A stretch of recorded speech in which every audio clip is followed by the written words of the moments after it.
السلام عليكم ورحمة الله. ازيكم؟ فيديو النهاردة هنعمل فيه الدليل ده بتاع الراوتر. الدليل ده وظيفته ان هو بيربع لي مساحة للراوتر بحيث ان انا اعمل حلية على اي ضرفة. انا عملته كبير هنا، هو الناس بتعمله صغير بس انا عامله كبير عشان مثلا لو حبيت في يوم من الايام مثلا عايز اعمل الضرفة بتاعت جزامة او ضرفة بتاعت حاجة كبيرة شوية يقدر يجيب معايا المساحة اللي انا عايزها. هو الفكرة بسيطة، 4 جوانب مقابض وبيتحرك معايا بشكل محوري يمين وشمال فوق وتحت. تمام. بعد ما بحدد المساحه اللي انا عايزها اللي هعمل عليها الحليه نفسها ببدا اربط المقابض بتاعتي. هنشرحها خطوه بخطوه عملناه ازاي، هتشوفوا معايا الفيديو ان شاء الله. وبمجرد ما نحط قطعه الخشب في النص، مثال كده، انا مثلا قررت اعمل حليه رسمه معينه مثلا على الخشبه دي، بروح جاي حاططها كده في النص. تمام. نفك بس كويس.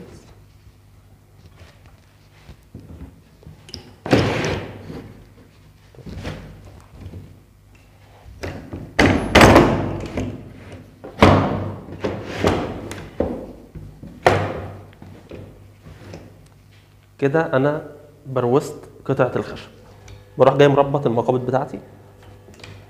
ربطنا الدليل كويس كده، قطعه الخشب متبروزه كويس والراوتر هيمشي على الجوانب دي. قطعه الخشب اللي هتحطها في الزوايا هتديك رسمه، قطعه الخشب اللي هتحطها في الجوانب تديك رسمه مختلفه، قطعه الخشب اللي هتحطها في المطلق هي اللي هتحدد الرسمه اللي انت محتاجها. الفكرة دي أنا شفتها كتير، ناس كتير عاملاها بطرق مختلفة، بس الطريقة اللي أنا عملتها دي هي أفضل وأسهل طريقة بالنسبة للإمكانيات بتاعتها. في ناس بتعملها بالتي تراك، طبعا ده هيبقى حاجة مكلفة، لكن أنا قررت إن أنا أعملها حاجة بسيطة كده تمسك معانا بس البرواز اللي إحنا عايزين نحليه مش أكتر. تعالوا بقى نشوف الفيديو ونشوف صنعنا الدليل ده إزاي.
بصوا يا شباب، لما نيجي نربط الدودة اللي هي الصامولة الدودة هنربطها من جوه، لكن المسمار نفسه لما نيجي نلقطه فيها اللي هو المقبض المسمار اللي احنا عملناه هيتلقط من الناحية التانية، بحيث ان احنا ايه لما نربط لو خلينا راس الصامولة من بره هيبقى ممكن تفك مع الوقت.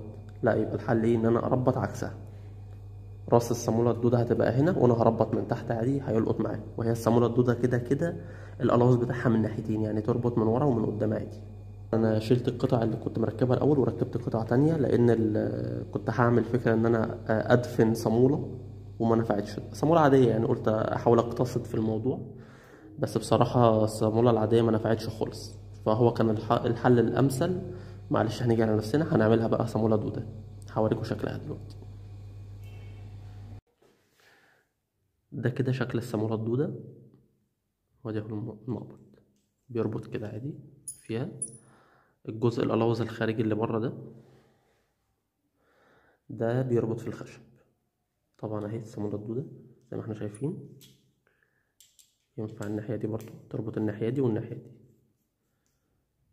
طبعا انا لما قرط من كده هيسحب الصامولة الدودة اللي جوه، انما العكس ممكن يرجعها مكانها تاني. لا، يبقى انا خلينا عكس الصامولة افضل عشان تدينا قوة. تابعوا معايا الفيديو.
طبعا عشان الرسمة الكيرف ده يطلع بالظبط متناسق، دي مستطيلة، فعشان كده طلع بالمنظر ده، ادانا شكل مستطيل وهو بيترسم. ده حلو. تاني حاجة الإخفان أو اللخبطة اللي حصلت في الرسمة هنا بسبب المقبض ده. المقبض ده أنا نسيت أشيله، المفروض نشيله. طبعا الحركة دي بتحصل لو أنت معاك القاعدة مدورة، فبتحط قطعة مربعة تديك الرسمة المشهورة اللي احنا عارفينها. طيب لو القاعدة بتاعتك مربعة تعمل قاعدة مثلثة، وبيستغنى عن المربع اللي بيتحط في الزوايا وهيديله الرسمة دي برضه، بس المثلث يكون متساوي الأضلاع. طبعا قطعة الخشب اللي هتحطها هي اللي هتحدد مسار الرسمة اللي انت عايزها. ممكن برضه نستغلها في حاجة تانية في التفريغ، ان انت لو عايز تفرغ ضرفة مش عايز تقطعها أضلاع وتربطها في بعض بمسامير أو كده، عايزها حتة واحدة، بدل ما أوديها للسي إن سي وهو يفرغها لي، لا أنا هحطها جوه القالب ده وببنطة 6 مللي مثلا أبدأ أفرغ الضرفة بتاعتي وتبقى زي الفل، عشان أحط مثلا إزاز، أحط مرآة زي ما أحب.